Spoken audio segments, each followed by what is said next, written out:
Ladies and gentlemen, welcome, and thank you for joining today's conference, the CARES Act Waiver Notice. Before we begin, please ensure you have opened the chat panel by using the associated icon located at the bottom of your screen. If you require any technical assistance, please send a private chat to me, the event producer. All audio lines have been muted for the duration of this call. However, you may submit written questions at any time. Please select all panelists from the drop-down menu in the chat panel, enter your question in the message box provided, and send. As a reminder, this conference is being recorded, and with that, I'll turn the call over to Hunter Kurtz, Assistant Secretary for Public and Indian Housing. Please go ahead. Thank you, and thank you all for joining us today. I appreciate it. I've said this before, and I'll say it again. We do important work every day in providing affordable housing, safe, decent housing to millions of Americans across the country. And I don't think that there's ever been a time that that work has been more important than it is today as we combat the coronavirus. There's, providing someone a home to stay in and shelter in during this pandemic is probably the easiest way to combat the pandemic that there is. So I thank you for your hard work and dedication. I know as many of you are out there working, from home or other locations, and also dealing with this the pandemic, being affected by it personally or through family or friends. So thank you for your hard work and dedication. We appreciate it. Today's webinar, we're going to go over a couple things. We're going to give you some background on the PHA Notice 2020-05, which is sort of our large waiver notice. We'll be talking about some of the waivers and alternative requirements that we put out there, and then we'll have a longer conversation about and take some questions and answers from you all. If we can go to the next slide. So as you know, that on March 27th, 2020, the President signed the CARES Act into law. And one of the things this provided us was the broad waiver authority that we did not have here at PIH. Typically, we would need to do individual waivers, one to the other, for each public housing authority. And this has given us the ability to provide you with a broad waiver authority, so we don't need to come in and do individual waivers for each one of you. We can go to the next slide. Sort of the guiding principles of what we have done is that obviously the first concern is the health and safety of your residents, landlords, and staff, and allow you the maximum flexibility. We want to ensure that that you have the opportunities to really focus on the health and safety of your residents and your staff, and not have to worry about reporting to us, and other requirements that we have, though important, are not really what is essential today. We're trying to extend really quickly to PHEs and THEs so they can continue operations at the best extent possible. And we'll be clarifying additional guidance or waivers in the future when necessary. Timeframes may be extended. We haven't right now. And we'll address most requested waivers from our FAQ mailbox, conference calls, or prior disaster experience. One thing I should mention, we have another set of frequently asked questions, or FAQs, that we hope to have out here in sometime next week. So you should be on the lookout for those. I will turn the call over now to Danny Bassarash, who can go into some more depth. Danny? Great. Thanks, Hunter. I want to echo Hunter's remarks about how much we appreciate all that you are doing to keep your residents, staff, and community partners safe during this time. I also want to thank the team here at HUD that's been working really diligently to getting this waiver notice out as quickly as possible.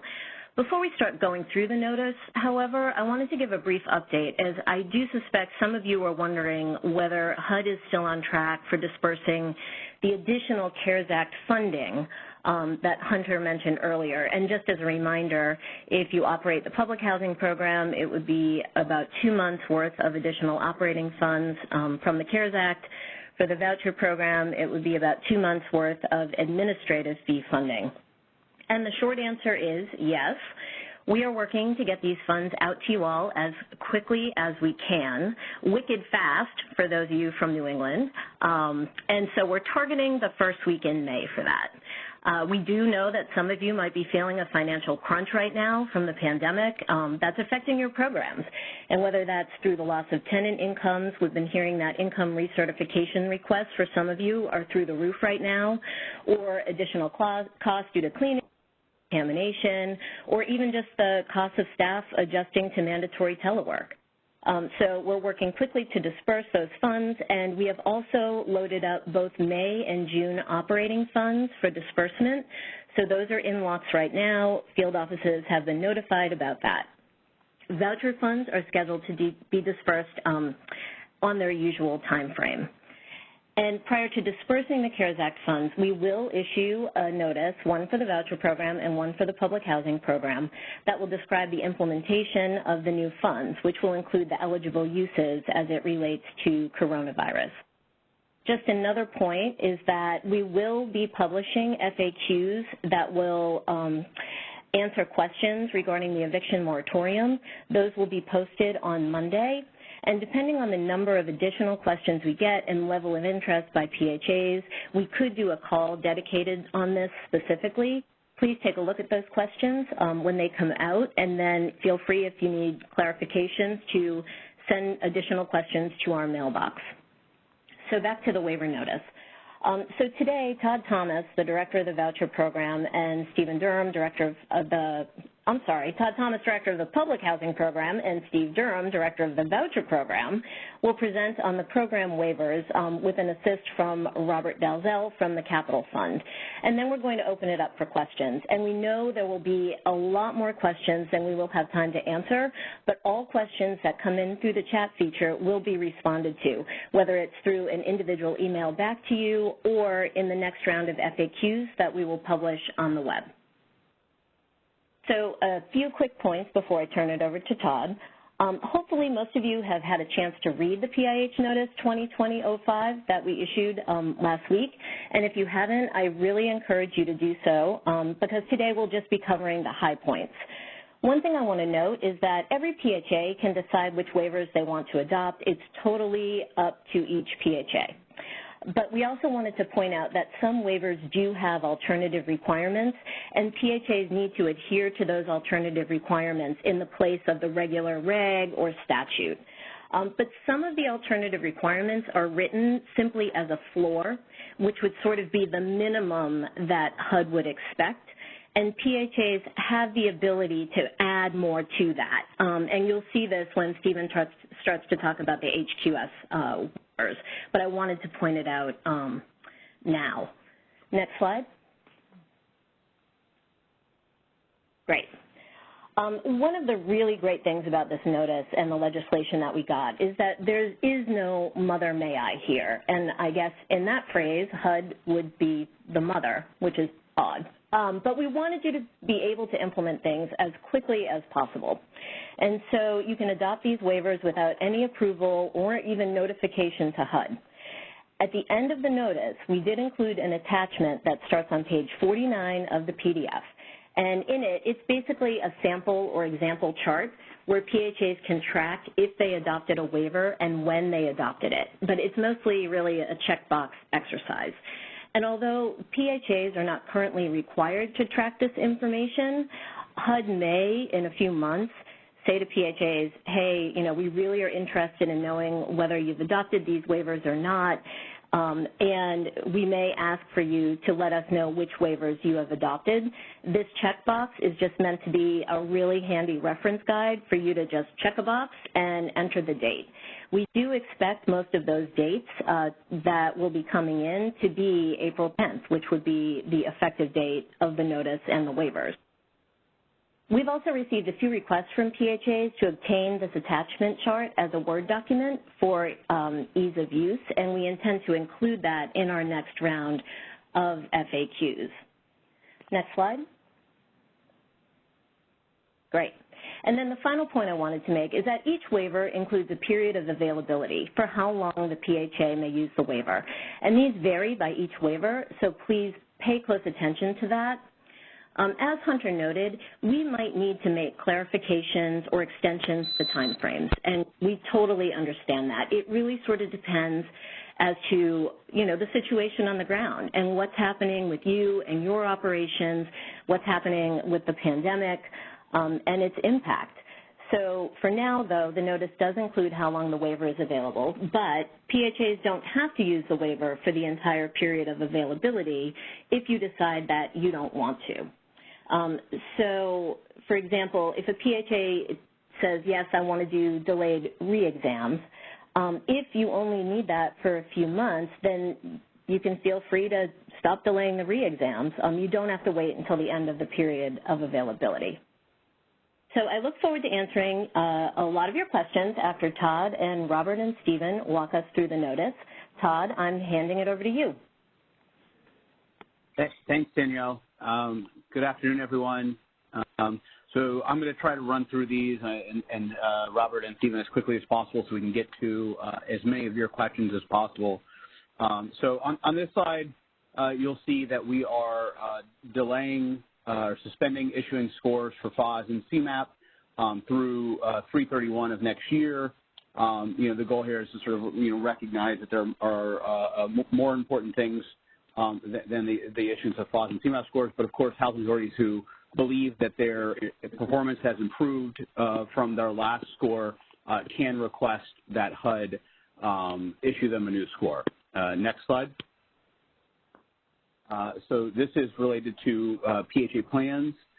We have delayed the date for submitting PHA plans and 5-year plans for 630 and 930 PHAs. That is the sort of January 21 time frame, and for those that are December 31 PHAs, that'll be the sort of 331 time frame.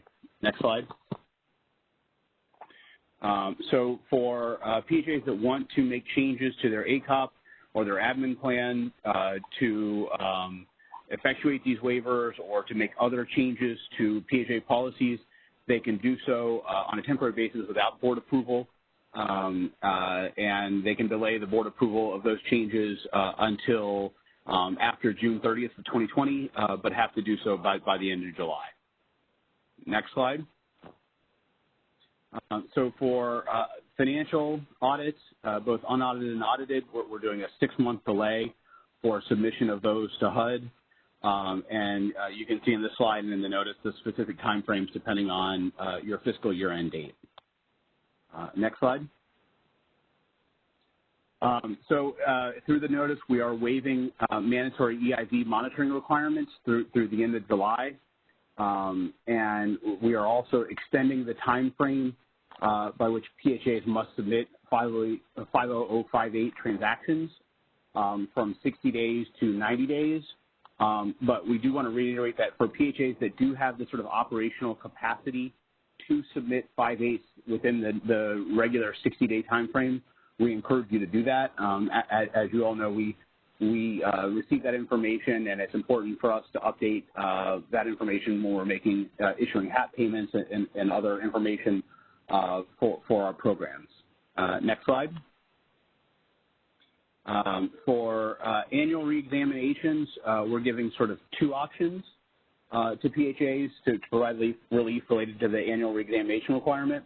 The first is that agencies can delay annual reexaminations until a later point this year when they get back up and their operational capacity is adequately functioning. But they have to complete all sort of annual reexams due during the calendar year 2020 by the end of December.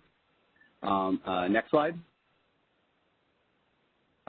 So under this slide, PHAs can continue to conduct annual reexaminations, but instead of delaying them, they can simply accept tenant self-certifications of income and family composition as the basis for the verification. And then later on down the year, when they get back up and functioning, then begin monitoring EIV, make any adjustments for incorrect information that was provided through the self-certification. Next slide. And so this one is flexibility related to interim reexaminations. As we know, as families are losing their jobs, and need their rents reduced to reflect their reduced income. It's important for housing authorities to continue to conduct interim reexaminations, but similar to the flexibility related to annual reexaminations, housing authorities can, if they don't have the capacity to conduct a full third-party verification, can accept self-certifications of income related to those interim verifications, and then later on down the year address any discrepancies when they get back up to functioning. Next slide. Okay, so now I'm going to turn this over to Robert Dalzell to talk about some of the CAP fund waivers. Great, thanks, Todd. So the first waiver, and perhaps the most important waiver for most housing authorities, is that we are extending both the obligation end date and the expenditure end date for all open grants. There is one little wrinkle to this. There is a statute called the account closing statute that provides an outer boundary for extensions, but very, very few grants will be impacted by that. We are in the process of working with the Chief Financial Officer to actually just upload these directly into locks and make these extensions happen automatically, most likely towards the middle or end of next week. The deadline for basically grant closeout, in a sense, providing either actual development cost certificates or actual modernization cost certificates, is extended by 6 months. Next slide, please. We are also waiving the total development cost limits, the HCC limits as well, up to 25% without a waiver, and we're also going to entertain individual waivers if there's a need to go between 25% on up to 50%. And maybe the key thing is this applies to most of them, the development methods that require submission to particularly mixed finance development and choice neighborhoods. One little wrinkle, the deadline for that is actually 12/31/2021. You have to have your development proposal in by that time to lock in the higher TDC. And I think we're on to the next slide, and I believe I'm turning it over to Steve Durham. Well, thank you, Robert. Thank you. Appreciate that. Good afternoon, housing family, and thanks for joining the call today. As you can see here on slide 19, we have our HQS waivers, and I know that you guys are out there and you're trying to do the best to help our families, and I just want you guys to remember that that is our greatest currency. I know we're waiting on money coming through the CARES Act, but our ability to help others is our greatest currency, so thank you guys for hanging in there and serving these families.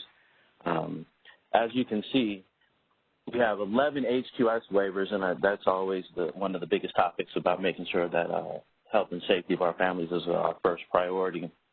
What we're going to do today is we're going to review a total of 5 of these HQS waivers, but just to kind of set the table for those, let's keep in mind that most of them have a short period of availability, and that's because of the health and safety as our priority for our tenants. And even though we are granting waivers, that PHA still have the ability to inspect units should they have staff that are available, or should they have independent contractors that are actually performing the functions. You could still inspect units. And always, our owners are still required to maintain units in accordance with HQS. So even though we are granting waivers, we are still making sure that that is a requirement of our owners. So as we move to the next slide, we'll jump into some of the more important waivers here. The first one has to do with initial inspections.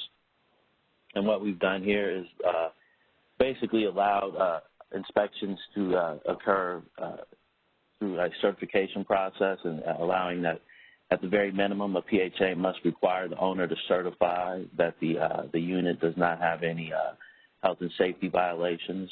But at the end of the day, the PHA is still required to go out and conduct that inspection by October 31st, 2020. So that means PHAs that you can go ahead and accept owner certifications and enter into HAP contracts and begin payments but you're still going to have to go out there and make sure that unit is safe. So the bare minimum of the certification is something that you guys can build upon and you can add to it, but at the very least, it must acknowledge that there are no life-threatening conditions within the unit. Okay, next slide. This has to do with biennial inspections. It's HQS waiver number 5. Biennial inspections are also annual inspections, and what we're saying here is that you guys have the option for both lieutenant-based and PBV units to delay those inspections. We know that staffs are thin at PHAs, or as indicated prior, that maybe your independent entity is not able to do inspections right now, or maybe your tenants are uncomfortable with people coming into the unit. However, we're saying by October 31st, 2020, we're expecting those inspections to be performed, the ones that you have delayed. So please make sure that you're being cautious as you're doing it, but please understand that it is expected that you guys will still conduct inspections by October 31st, 2020. Next slide, please. Interim inspections, and these are the inspections that come up throughout the year where there is a reported condition at a unit. And what we're saying here is that if there is a life-threatening condition, that the PHA can accept an owner certification that deficiency has either been corrected or there is no longer, that deficiency is no longer present in the unit. And that still has to be done within 24 hours, but you can accept owner certification through a text or an email or photo verification that the deficiency does not exist. For traditional deficiencies that generally require a 15-day window for notification to the owner, we're allowing that deficiency to be reported to the owner within 30 days, and then allowing the owner another additional 30 days to make the repair for a total of 60 days. So for non-life-threatening, we've given you a little bit extra time to make the communication, give the owner a little bit of extra time to make the repair. But for life-threatening deficiencies that are reported, we're still adhering to the 24 hours. We're just allowing you to have a certification instead of having to go out to the unit to verify that that deficiency has been corrected. Next slide, please. This one is about our family unification program. Our FUD program has a component of it, which is our foster youth independence program, which was rolled out last summer. And these are some of our most vulnerable populations out here. We have children that have graduated from the foster care system and have found themselves on the verge of homelessness, and the FYI initiative was to prevent that. That program traditionally caps out at age 25. What we've done here is we've extended that to include the 25th year, so kids that have not yet turned age 26 will still qualify, and that's in the event that a youth was in the process of their FYI application or their FUP application to be approved while the pandemic broke out, and then the machine stopped. And so if they happen to have a birthday during that time period where they did become 25 years old, then they would no longer be eligible for the program. So to guard against that, we've extended that so that they can have eligibility up until their 26th birthday. Okay, next slide, please. Slide here, we're talking about other HCV waivers, and as you can see, we're encouraging PHAs to be cautious as they begin dealing with clients. We're not saying not to deal with your clients, but essentially when you're conducting your briefings, we're allowing that now to happen via webcast or video conference, expanded information packets. We are being cautious and not requiring that face-to-face contact, but we're allowing for alternative methods for a briefing package so that information for our clients can be communicated effectively. We're also allowing for voucher extensions for our families that are out there searching and finding it difficult to go see units because units are maybe not made available, or landlords aren't willing to allow people in the units. We're allowing you guys to offer voucher extensions even though you may not have amended your administrative plan, and this waiver will be available through July 31st, 2020. As you may note, throughout this, we have specific dates for some of these waivers. Many of you operate other programs, and those specific programs have waiver deadlines of their own as well, so please be cognizant of the deadlines that are applicable to the specific program. And as you can see, for these two waivers on this one. We've indicated that the middle of the summer, July 31st, 2020, will be the deadline for these waivers to be applied. And we do reserve the right to extend these deadlines given the conditions and seeing where we are as the pandemic continues to evolve. Next slide, please. Absence from unit. The absence from unit is one that was something that we were very cognizant of, is that given the struggles that people may encounter battling the COVID virus, that people may have to leave units. And traditionally, if you're outside of the unit for over 180 days, that person has to either be removed from the HAP contract, family composition, or if it's a single person, then that person essentially is going to have a program. We're allowing that absence from unit period to be extended through the remainder of the year, and that's to allow families that may have people that are having to deal with the virus to be either removed from the unit or the family themselves be removed from the unit. So we're trying to be conscious of people's needs. Next one here is about executing HAP contracts. Recognize that HAP contract execution generally has to be done within 60 days of the lease effective date. That requires quite a bit of coordination between the landlord, the tenant, and also the PHA. We're giving you guys the extra 60 days for that to be done. So the term for that, the waiver expires in the middle of the summer as well, is July 31st. So we just want to make sure that you guys are able to get these people into contracts. We don't want to have contracts automatically voided for failure to have them signed and executed within 60 days of the lease. The last one here on the slide is about the time frame where people become zero HAP and they have 6 months to remain on the program as a zero HAP family, or else the contract automatically terminates. We thought it was prudent to allow PHAs to use their discretion as to whether or not they wanted to grant families an extension of that 180 days, given that employment circumstances are changing daily. A family that may be in month 5 and facing the potential termination of a HAP contract because they increased their income to the point that they're no longer receiving, may find themselves in a different situation and needing assistance. So we don't want PHAs to feel that they have to terminate those families, and they can offer families an extension of that time, but that waiver is only good through 12/31, so that's through the end of the year. And once again, you guys have your discretion, so you may give the family another 30 days, you may give them 60, but you cannot give them beyond 12/31/20. Next slide, please. Increased payment standards at the time after the effective date. Essentially, this one is basically when you have an interim that comes in and people are reporting changes in income, and if the PHA has had a change in their payment standard that has not been applied to that family, traditionally that new payment standard will be applied at the family's next annual. We're allowing that payment standard to now be applied to the family at the interim. We're trying to ensure that PHAs are receiving, not PHAs, the clients are receiving the best benefit that they can, or maximum benefit they can from the PHA. And by applying the increased payment standard at the interim reexamination will help them tremendously, and so that they don't have to go their next annual reexamination. That payment standard waiver is good through the end of the year, and hopefully those interim requests that are coming in, you guys will find it wise to apply the updated payment standard, the greater payment standard at that interim. And the last one on this slide here has to do with our home ownership program and the voucher program, a niche program that we're very proud of, allowing families to become homeowners. As part of that program, potential homeowners are required to do home ownership counseling. And what we've understood from the industry is that some of these classes are being delayed or taken off the schedule or not offered at all.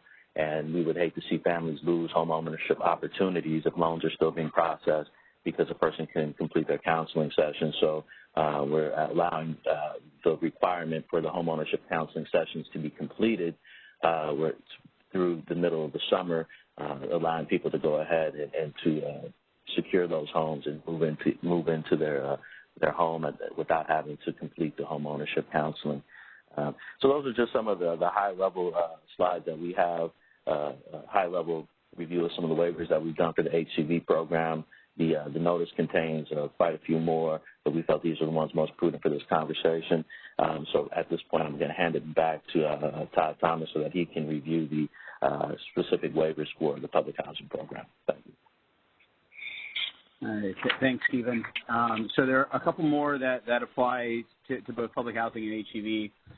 The first is related to waiting list. Between now and the end of July, PHAs can sort of notify opening of the waiting list through a voicemail message on its main or general information telephone or through its website without having to go beyond that. The next one is sort of through the end of the year.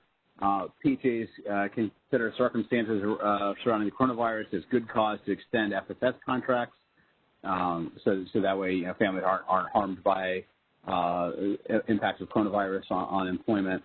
And the next one on this slide is when PHAs are making updates to their utility allowances for both public housing and the voucher program, they can delay any of those updates and the sort of research associated with that until the end of this year.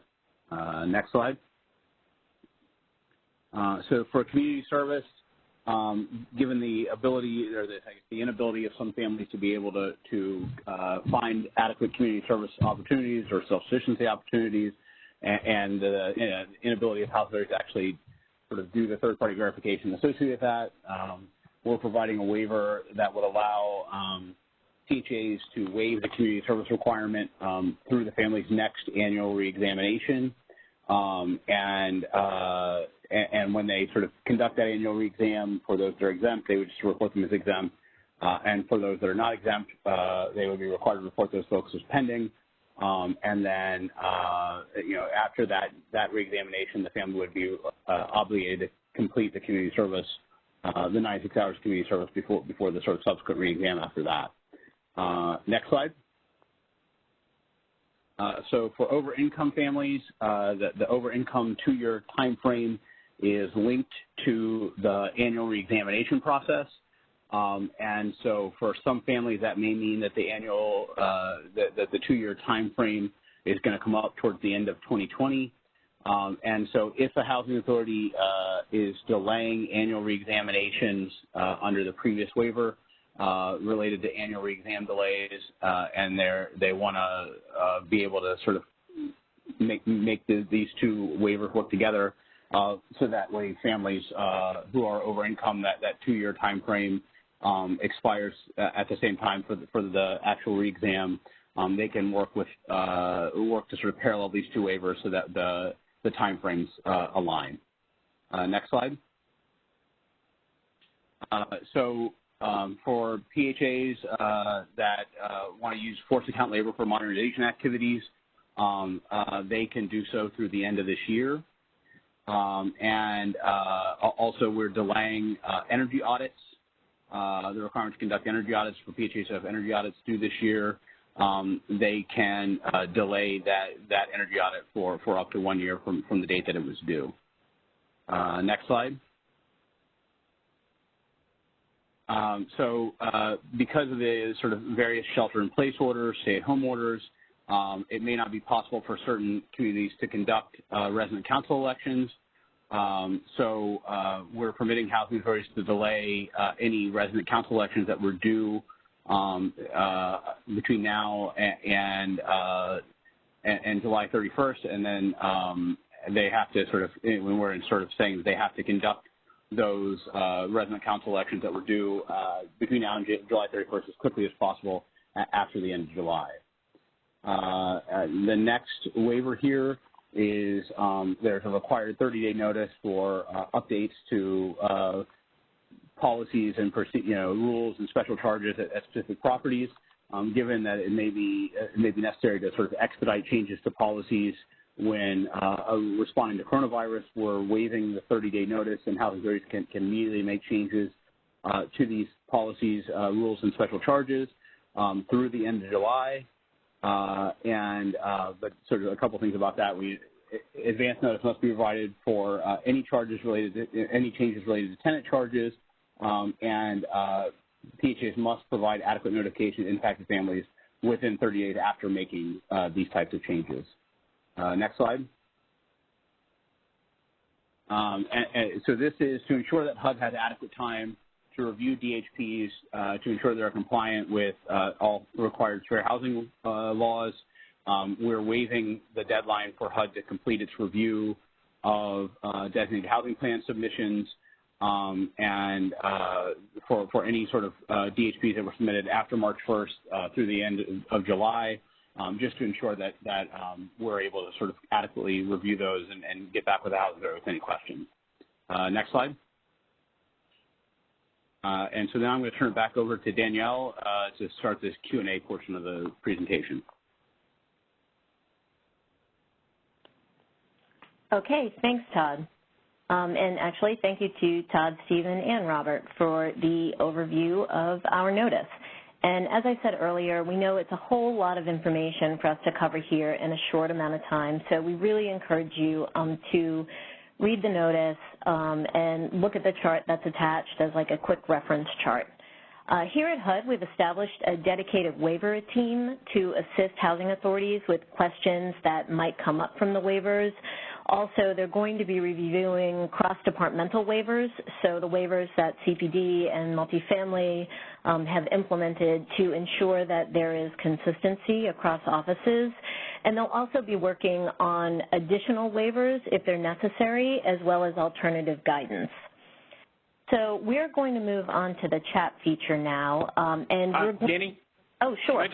This is Hunter again. I just want to say something real quickly before we move on. I just want to just thank everyone who's been involved in writing this waiver notice. We got it out so quickly, and, you know, it took a lot of work. A lot of midnight oil was burned getting this done, and I just want to, you know, thank everyone who really put in a lot of time to get this done. So thank you all.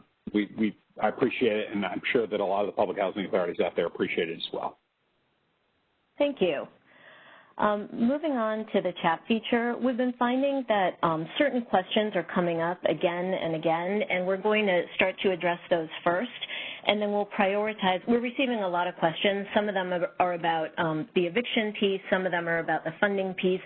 For this call, we're going to prioritize the questions that are coming in about the waivers specifically, and then if we can get to the others, we will try to get to the others.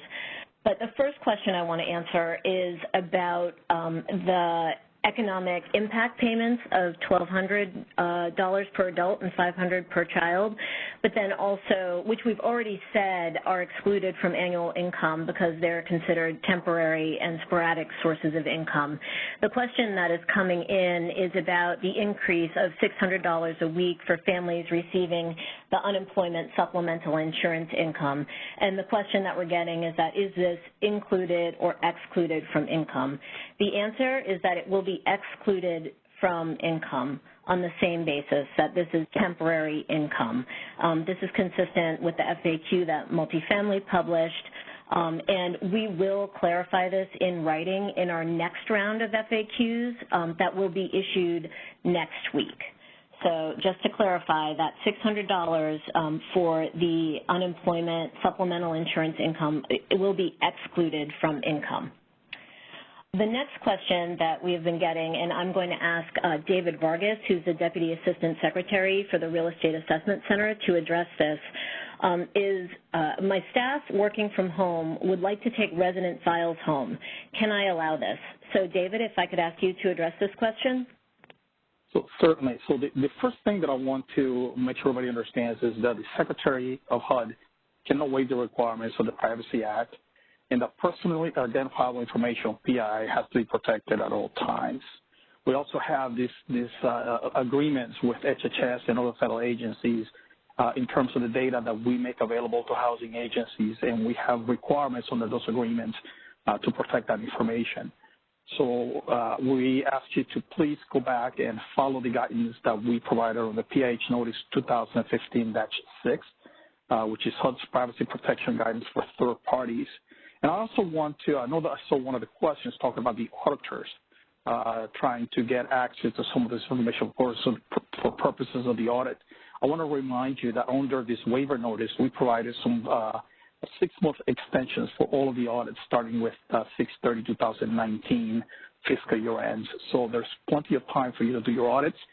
If the auditor is giving you, if you have any issues with that in terms of timing, feel free to reach out to me. But that should not be a problem for a housing agency at this point. You have the flexibility. Great. Thanks, David. Can I ask you to answer the next question as well? And this is, will HUD the requirement for PHAs to inspect public housing units during the COVID-19 pandemic due to multiple states' stay-at-home orders and social distancing guidelines from the CDC? So thanks for that question. So as you know, with Notice 2020-5, the department did not provide a waiver of the requirements for PHAs to conduct the annual self-inspections of each public housing property. There will be future waiver guidance, in a subsequent notice. But in the meantime, we encourage all PHAs to prioritize safety of residents at all times, including during the COVID-19 pandemic. You should follow CDC and local social distancing recommendations and minimize risks to your residents. PHAs have to be responsive, however, in addressing life-threatening deficiencies when reported by a family or other means or when they're discovered. PHAs should consider using methods other than on-site visits, just email or other remote technologies to assist residents in submitting and verifying emergency conditions. And PHAs should exercise due care if on-site repair work is warranted. Great, thank you. The next question has come up several times in the chat feature, and there's sort of variations on them, but basically it raises the issue of, hey, the CARES Act waivers, the earliest they can be effective is 4/10. My housing authority started to take some actions prior to 4/10 because my operations were impacted by the pandemic at that time. Can these waivers be retroactive? So they're all phrased a little bit differently, but basic gist of that question. And so, again, we expect that most, if not all, PHAs will start to apply these waivers to the voucher and public housing programs at the earliest possible date, which here is going to be April 10th. We currently don't have the authority to make these waivers retroactive to when a PHA might have first been impacted by coronavirus. We asked our lawyers because we had the same question, because we had the same concern, because we knew that some PHAs were already writing into us and telling us, even before the CARES Act passed, right, that, hey, you know, I've got to do what I've got to do here, I'm just letting you know. And we know that, and we understand that you had operations that were suspended, severely disrupted, but the law doesn't allow you to apply it retroactively. So the best we can say right now is we have absolutely no intention of taking action in response to PHAs that may have had potential compliance issues prior to 4/10 due to the coronavirus. You know, we encourage you to continue to focus on carrying out your most mission-critical functions to the greatest extent possible, but this is a really challenging period for everyone. And we just hope that this waiver notice that's now in effect will be of assistance to you in trying to keep families housed and safe. So hopefully that helps answer those types of questions. The next question I'm going to ask Stephen Durham to answer, and it is around HQS. HQS initial inspection. If a PHA accepts at a landlord's word that the owner has no reasonable basis to have knowledge that life-threatening conditions exist in the unit, and it's later discovered during the subsequent HQS inspection that there were life-threatening conditions present, does the landlord have to repay any HAP paid on the unit up to that point? Yes, I think that would be the circumstances that you would find yourself in. I think you're going to have a difficult time proving that the timing of the life-threatening deficiency. But I would say that would actually void the HAP contract. You wouldn't have been able to enter into that HAP contract, so you should be looking to recover those monies from that owner at that time. Great, thank you. The next question I'm going to ask Monica Shepard, who is the director of the policy shop for the public housing program, to answer. And the question is, do we need board approval for waivers? If so, can we have teleconference board meetings? Monica? Yes, thank you, Danielle. So as PHAs adopt policies to align with the waiver flexibilities, we recognize the need to effectuate such changes expeditiously. So formal board approval is not required. However, a housing authority that takes advantage of this flexibility, they must formally adopt these provisions as soon as practical. And in a waiver notice, we do indicate between 6/30/20 and 7/31, which is 7/31 is the deadline. However, if the housing authority has operations or their current operations would allow for those policies to be adopted prior to 6/30, then that's possible as well. We just was trying to give as much time for housing authorities to complete that process. Great. Thank you, Monica. And can I ask you the next one as well? It is about tenant representatives. And it says, I see PIH Notice 2020-05 addresses resident council elections. What about elections for tenant representatives who sit on the Board of Commissioners? So in the current notice, we only address the resident council elections. So at this time, there is not a provision that specifically covers the resident commissioner elections. But also under those requirements, there's noticing requirements that would likely not would be able to occur under most jurisdictions' shelter-in-place requirements. Great, thanks. The next question I am going to ask Stephen to answer, and we've received a few questions just asking simply, do PHAs have to submit CMAP or do they have to submit any certification relating to CMAP? All right, thank you. CMAP is going to be rolled forward from the prior year, so this year we will not be issuing CMAP scores unless your PHA specifically requests that through your field office. If you have requested a CMAP score, then you will need to comply with all of the provisions of CMAP and submit all the required documentation to obtain that score. But our intent for this year is to just roll your score forward from the prior year. So the choice is yours. Thanks, Stephen. The next question is related to FAS, so I'll ask David Vargas to respond. And the question is, what if a PHA never received a 2019 FAS score? Does the FYE 2018 score carry forward into both 2019 and 2020? So that is the intent. So we're not restarting FAS scoring until 3/31/2021. So if the PHA did not receive a 2019 score, either due to a delayed inspection or some other reason, then we'll carry forward the 2018 score into 19 and 20, unless the PHA chooses otherwise. If you believe that your score would improve and you want us to actually produce a FAS score for 19 and 20, just contact us at REACTAC, REACTAC at HUD.gov and let us know. What that would mean is if we have to do with inspections, we haven't completed one, or you will need to submit the financial statements to the financial assessment subsystem for us to have the data to complete that. So it's just like on the CMAP side, it's up to you.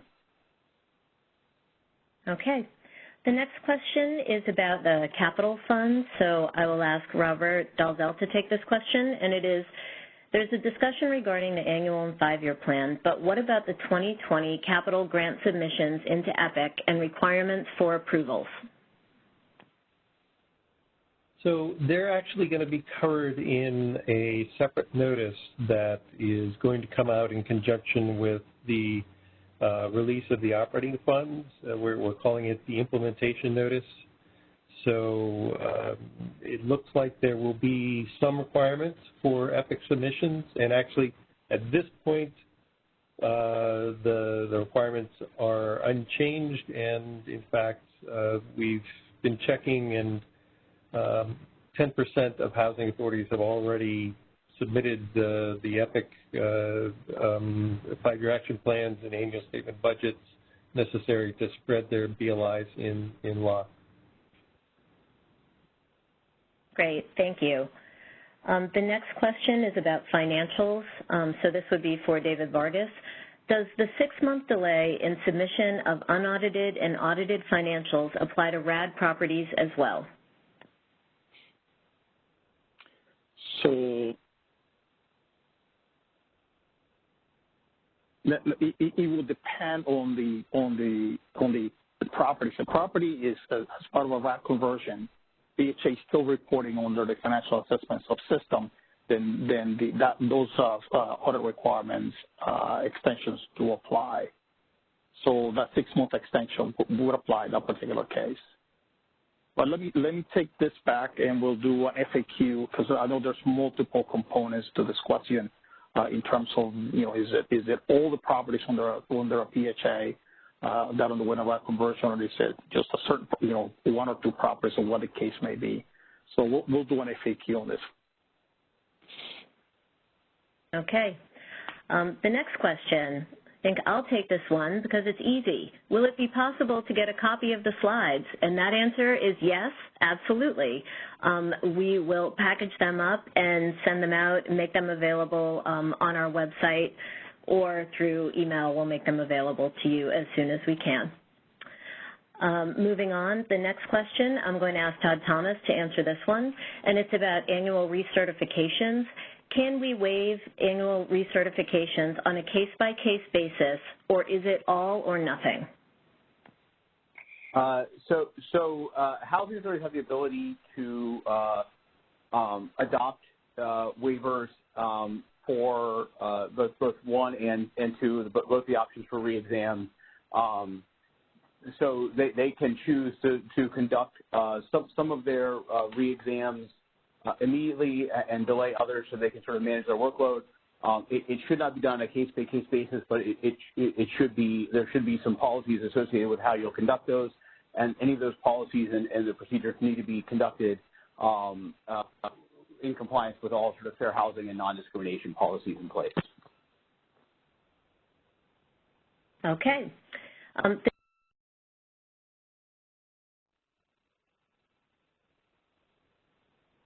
Do the CFP extensions include RHF, replacement housing factor funds, and DDTF monies? They include all open grants, and so they include RHF grants, emergency grants, disaster grants, flood-based bank grants, emergency safety and security grants, all open. We've actually been receiving this question a little bit. I think we need to, I don't have a good answer for that today. I know we intend to issue some additional guidance about the use of electronic signatures and forthcoming FAQs, so we will have to get back to folks on that one. Okay. I'm scrolling through the slides here.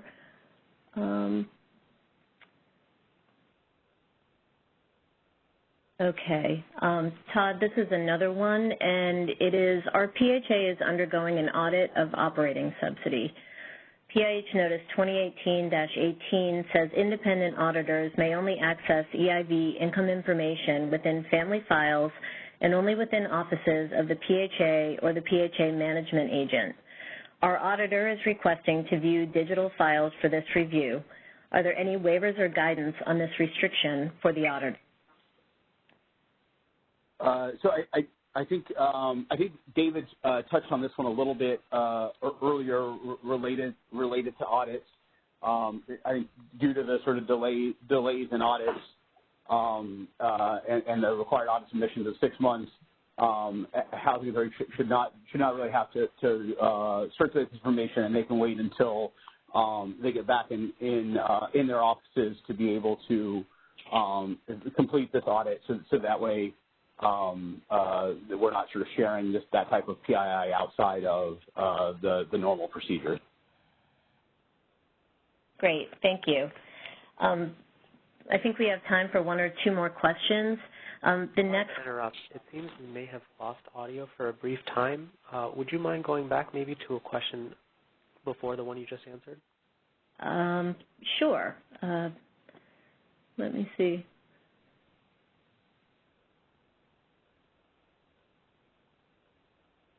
I'm scrolling through the questions now. So we were talking about electronic signatures before. That was the prior question. Do you want me to go back to that one? That was Todd. And then before that, Stephen talked about conducting HQS inspections by virtual technology. I believe it was a signature question. Okay. So the question was electronic signatures be accepted for HUD documents and forms. So Todd? Yeah, so I think we have received this question a number of times in recent weeks, and I think we're working through exactly what the applicable guidance is here, but we intend to sort of issue clarifying guidance on this in sort of forthcoming FAQs. Okay. So hopefully the audio is back, and there was only that one question that was missed. We will make sure that we provide written responses for any questions that we think may have been missed that we responded to verbally for the last 2 or 3 questions. We'll add those to our list of FAQs. But we are at the end of our time now, so thank you again for tuning in to the broadcast. We will make the slides available, and we really encourage you to submit any questions or comments or any clarifications that you need to our mailbox at PIH-COVIDwaivers@HUD.gov. Hunter? I apologize. They also apparently missed the HQS inspection answer. Would it take too long to review that, or would you be able to do that now? I think that's fine. Stephen, do you want to just reiterate the question about, the question came in and it was, can housing authorities accept HQS inspections done with virtual technology like Zoom or Skype? Yeah, the answer to that was that we have contemplated that. We've received quite a few inquiries, and we are currently reviewing the notion of the remote virtual inspection, but I think that at the PHA level, you guys can accept that source of inspection as long as it also contains the owner certification to verify that there are no life-threatening deficiencies of the unit. Great. So again, we'll respond in writing where we think the audio cut out. I believe it was for the Capital Fund grant question as well as the inspections and electronic signatures. We will put those in the FAQs that will be published next week. Hunter, I don't know if you wanted to say any final words? Just again to thank everyone for all their hard work and dedication, and we appreciate your help. Just please stay safe, and we will have another one of these in the next couple of weeks. Thank you so much, everybody. That concludes our conference. Thank you for using AT&T Event Conferencing Enhanced. Now